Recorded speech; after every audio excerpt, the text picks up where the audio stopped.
पद्माभ्यां मक्ष्यमालाकमण्डलो देवी प्रसीदतु मयि ब्रह्मचारिण्यानुत्तमाम्।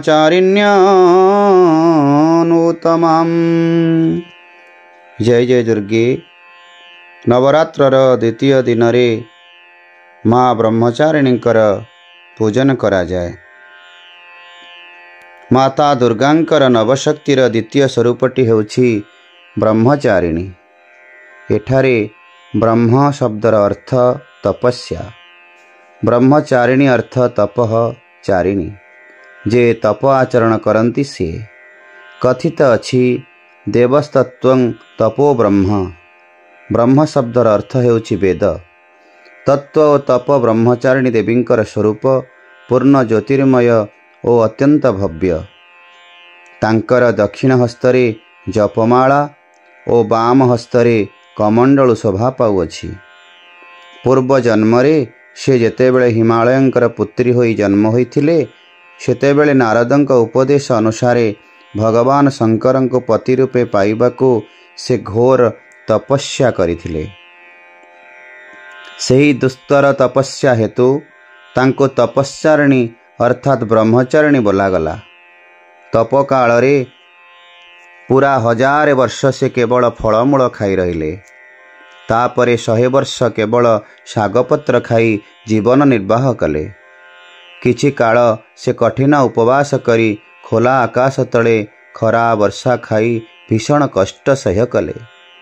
सही कठिन तपस्या परे 3000 वर्ष जाए केवल वृक्षरु झड़ी पड़ुथिबा सुखिला पाचिला बेलपत्र खाई दिन राति केवल शंकरंकर उपासना तथा आराधना करिबा को लागिले।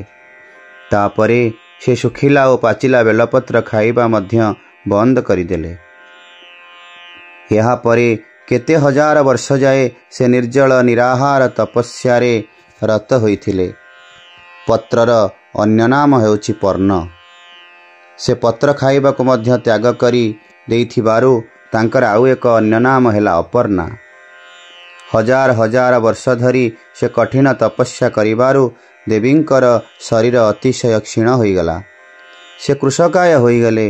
कन्यार एपरी दशा देखी तांकर माता मैना अत्यंत दुखित होइगले। तांको से कठिन तपस्यारु विरत करिबा निमंते माता मैना डाक पकाइले, ओ माँ तप कर नाही। सेही डाक को धरी ब्रह्मचारिणी देवींकर आहुरी एक नाम होइगला उमा। उमांकर एपरी कठिन तपस्या हेतु त्रिलोकरे हाहाकार पड़ीगला।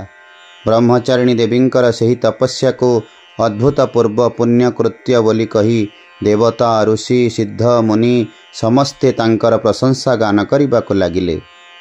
शेषरे ब्रह्मा आकाशवाणी द्वारा तांको संबोधित पूर्वक प्रसन्न स्वर रे कहिले, हे देवी, आजि जाए केही एपरी कठिन तपस्या करि नथिले। एपरी तपस्या केवल मात्र तुम्भ द्वारा संभव होई पारिछि। तुमर एही अलौकिक कृत्य चतुर्दिगरे प्रशंसित हेउअछि। तुमर मनस्कामना सर्वत भावे परिपूर्ण हेब। भगवान चंद्रमौली शिव तुमको पति रूपरे प्राप्त हेबे। वर्तमान तुम्हें तपस्यारु विरत रही गृह को फेरी जाओ। तुमर पिता तुमको डाकी नेबा निमंते तुम पाखक शीघ्र आसुअछंती। माता दुर्गांकर एही द्वितीय स्वरूप भक्त और सिद्धमान को अनंत फल दान करिथांती। तांको उपासना करिले मनुष्यर तप त्याग वैराग्य सदाचार और संयम वृद्धि होइथाय। जीवन कठिन संघर्ष रे तार मन केबे कर्तव्य विच्युत होई न थाए। माता ब्रह्मचारिणी देवी कृपारु से सर्वत्र सिद्धि और विजय प्राप्त हुए। दुर्गा पूजार द्वितीय दिवस मातांकर भक्ति स्वरूप रे उपासना करा जाय थाए।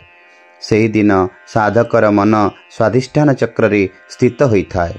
जो रोगींकर मन यही चक्र रे अवस्थित थाए से मातांकर कृपा और भक्ति लाभ करती। मातांकर अपार करुणा जहा उपर न थाए से नवरात्र व्रत करिपारे नाही। तेणु मांकर यही पवित्र व्रतरे जो मान निष्ठार सहित करुछंती मां को भक्ति भावर सहित पूजा करंतु अनंत फल पाइबे। तेणु नवरात्रे ए ब्रह्मचारिणींकर द्वितीय रूपरे माँ को आपण शर्करा जानित बा चीनी गुड़ इत्यादि द्वारा प्रस्तुत खाद्य प्रस्तुत कर दियंतु। ताकू देवा द्वारा आपणकर परमायु वृद्धि होता है। तेणु माँ को यही भाव निष्ठार सहित पूजा करंतु। प्रत्येक दिन त्रिशाखा बिल्वपत्र किछि आनी माँ को अर्पण करंतु। जेहेतु माँ ब्रह्मचारिणी बिल्वपत्र खाईकी शंकर को पाइथिले, तांकर ना अपर्णा। तेणु माँ को बिल्वदल अर्पण करंतु। मंदार फूल, अपराजिता फूल, पद्म फूल इत्यादि माँ को प्रदान करंतु। एवं माँकर प्रीति पाई 108 थर नवार्ण मंत्र ओम ऐं ह्रीं क्लीं चामुंडाय विचे जप करंतु। माँ संतुष्ट हेबे एवं सारा दिन कर्म करिबा सहित माँ ब्रह्मचारिणीकर नाम को मन मध्यरे उच्चारण करंतु। माँकर कृपा प्राप्ति हेबे। जय माँ दुर्गे, जय माँ दुर्गे, जय माँ दुर्गे।